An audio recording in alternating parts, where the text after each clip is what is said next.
മാന്യ പ്രേക്ഷകർക്ക് ബ്രൈറ്റ് ന്യൂസിലേക്ക് സ്വാഗതം. സീറോ മലബാർ സഭയുടെ പാലാ സ്വദേശിയായ ഷംഷാബാദ് രൂപത ബിഷപ്പ് മാർ ജോസഫ് കൊല്ലംപറമ്പിൽ സഞ്ചരിച്ച കാറിനു നേരെ തൊടുപുഴ വണ്ണപ്പുറം സ്വദേശിയായ ലോറി ഡ്രൈവറുടെ ആക്രമണം.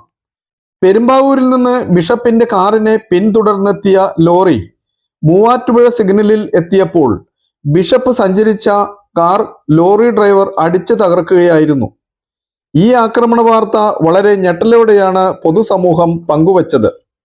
ക്രൈസ്തവർക്കെതിരെ കരുതിക്കൂട്ടിയെന്ന് സംശയിക്കപ്പെട്ടേക്കാവുന്ന ഇത്തരം ആക്രമണങ്ങൾ വിവിധ ശൈലികളിലാണ് ഇന്ന് മതമൗലികവാദികൾ പ്രകടിപ്പിക്കുന്നത്.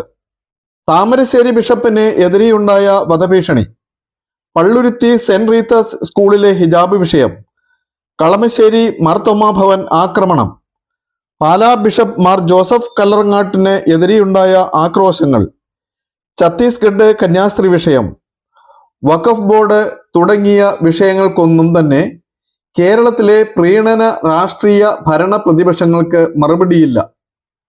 ക്രൈസ്തവ സമൂഹം ഇതെല്ലാം വളരെ സൂക്ഷ്മമായി വിലയിരുത്തുന്നു എന്ന ഓർമ്മപ്പെടുത്തലുകളുമായി ക്രൈസ്തവ ന്യൂനപക്ഷങ്ങൾ. This news brought to you by Sujam Financial Services. നാളത്തെ ഭാവിയെക്കുറിച്ച് ഇന്ന് തന്നെ ചിന്തിക്കുക. നിങ്ങളുടെ ചിന്തകളും തീരുമാനങ്ങളുമാണ് നാളത്തെ ഭാവിയെ സുരക്ഷിതമാക്കുന്നത്. കൂടുതൽ വാർത്തകളും വിശേഷങ്ങളുമായി വീണ്ടും കാണാം. News desk bright news.